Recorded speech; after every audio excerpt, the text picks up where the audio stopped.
Hi everyone, I'm Chris Hernandez. Thanks for joining us for the Weekly Report, your look at news from the city of Kansas City, Missouri. Municipal Court has partnered with other local agencies to open a new crisis center. It will provide a new solution to residents with mental health and substance abuse problems. The Kansas City Assessment and Treatment Center will operate as sort of a triage center. It's the first of its kind in Missouri, and it is designed to ease the strain on emergency rooms and first responders. What do you think this is going to mean for our area? Well, first and foremost, it means that when police officers encounter someone in a crisis, they have an alternative to bring them for help. And they no longer have to bring them to jail or to the hospital emergency departments that really aren't meant for behavioral health crises. So that's number one. The center's partners include the City of Kansas City's Municipal Court, police and fire departments, as well as area hospitals and the state of Missouri. We want your ideas and feedback about the arts and about places where artists can live and work. An organization called ArtSpace is partnering with the KC Economic Development Corporation to find out what artists, cultural organizations, and creative businesses need. This is the second phase of an effort that began in March of last year when representatives of ArtSpace visited the city to begin assessing creative space needs. Kansas City is a hotbed for artists and creatives, and it's a growing arts community. We know that artists have specific needs to do their work. If you're a sculptor, you might need a loading dock, certainly bright lights and big rooms, good ventilation systems, good retail for creative business. So this survey will help us to identify what those needs are. That includes a price point, a location in Kansas City where you want to live and work. So we want to hear from you. It's an easy survey. Please let us hear from you. It takes just 15 minutes to complete the survey, and it's available online through the end of January. Please visit kcartsurvey.org. The national spotlight once again shines on KC. The National Endowment for the Arts has selected our city as one of 7 for a pilot program. The Office of Culture and Creative Services submitted a proposal that will integrate local artist ideas with design professionals to plan public spaces for the historic West Bottoms. It supports the city's efforts to highlight the creative economy and to revitalize the West Bottoms neighborhood. Now let's check in with our city departments.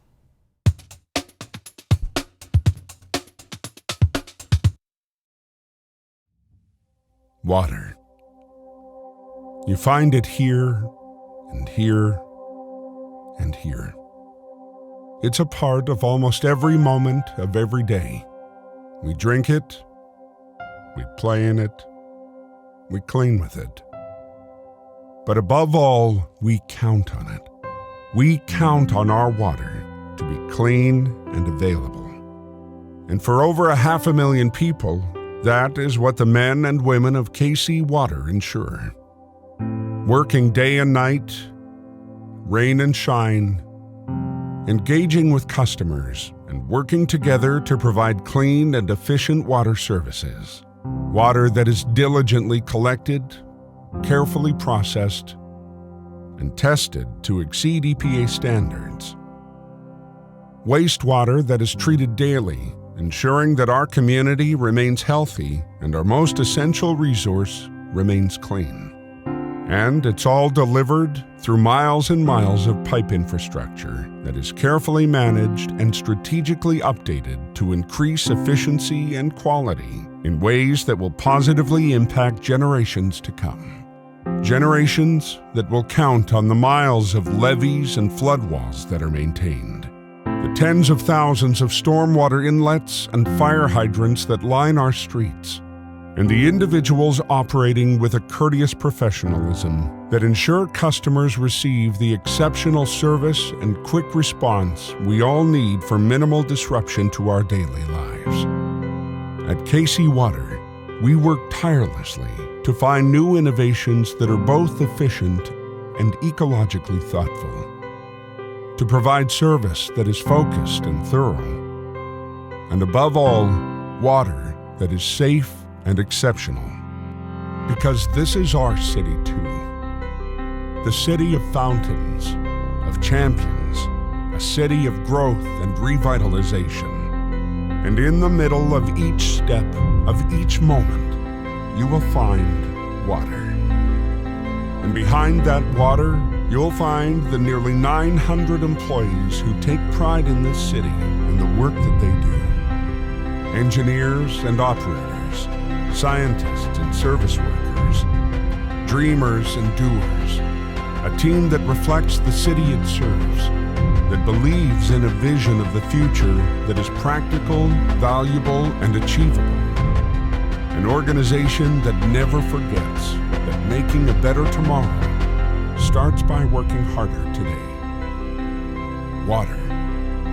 It's at the core of our story, the foundation of this city, and it's at the heart of KC Water.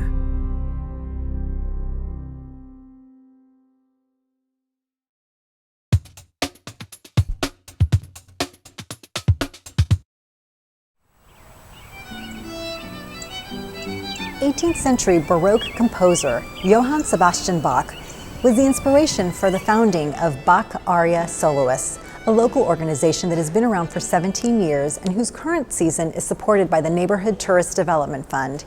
Here to talk to us about the current season and a little bit more about the organization is Bach Aria Soloists founder, artistic director, and violinist, Elizabeth Lane. Elizabeth, thank you for taking the time to talk to us about your current season and about your organization. You're so welcome, Consuelo. So happy to be here. Now, what was it about Bach who inspired you and impacted you in such a great way that you wanted to share it with others? And how are you connecting an 18th century composer with contemporary musicians and different art disciplines and musical genres? Thank you for that question. Well, of course, Bach is the greatest composer in Western music, and everybody from the other great composers who came after him all feel that way about him, and his music has always spoken to me. It's the most sacred, the most brilliant, the most incredible and virtuosic music that an instrumentalist can hope to play. So we feel so blessed to be centering our mission around him. But then, as you said, there are so many people who are inspired by him, and including all of us. And so what I love is multi-genre collaboration. For example, we've worked with contemporary dancers who've made original choreography to his great music, because all of his music is so dance-like. And his music has inspired, of course, other composers. We've combined with actors, and I do a wonderful educational piece with he's actually an illustrator in town, Shane Evans, but he does the role of acting for a really famous story, and we combine the music of Bach with again, like I said, with prose, poetry, dance, artists, scholars. We brought Christoph Wolff, who is known as the world's greatest scholar of Bach, to Kansas City here at the library to do a concert presenting the genius of Bach with the music of Bach. Well, and you mentioned coming to the library and performing here. You have an upcoming performance here on November 12th, which is a Saturday. That's free. Right. Can you tell us about that? It's called Notes and Letters. That's right, Notes and Letters, where we are combining prose, great prose, and great music. And it's actually very pertinent because we've selected about 5 composers, and we've done a lot of research to find the letters by these composers, and there are a couple to the composers and about the composer, but just to give the audience a little more perspective, of course we hear their wonderful art through their music, but through the letters they get to hear a little bit more about the person, maybe the context, the situation, and you really see what a workaholic Bach was and the circumstances he was dealing with his entire life, and with the multiple tasks that he was assigned in his position in Leipzig. And then, Scarlatti, there are letters from him about his son, but also letters about him from Chopin, talking about Scarlatti, he's the greatest composer, and things like that. And then we have, it was interesting, Handel. I couldn't find that much on Handel, but I did find letters that he wrote, but they were all to specific employers. So it was all very formal, and that's a kind of fascinating thing, all of the handwritten letters, to their employers, with Bach as well, from Mozart as well. They have to be so humbling, and it's mostly to royalty, or sometimes it's to the church, sometimes it's to the court, and it's just so interesting how they have to be. They call themselves your affectionate servant, I'm serving you for my entire life, and things like that. You know, it's just so different from now. And Mozart's letters, there are many, and it's you know, his letters are so beautiful because they're not just to employers. They're to his father, they're to his sister, they're to his wife. They're about his wife, and so we really get to learn about Mozart, the passionate person. So very personal stories. Yes, and the concert is free. Yes. So people just have to register at our website, bachariasoloist.com, in order to have a seat. Okay, and it fills up quickly, so. Very quickly, yes. So go ahead and go to the website today. All right, you heard it. Sign up soon. Well, thank you so much for taking time to talk to us today, and for all that you do, and for being such wonderful ambassadors of Kansas City throughout the world. Well, thank you so much, Consuelo. I really appreciate it. The Neighborhood Tourist Development Fund supports local nonprofits that bring cultural, social, educational, and recreational activities to our area.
To learn about additional upcoming events, visit kcmo.gov/ntdf.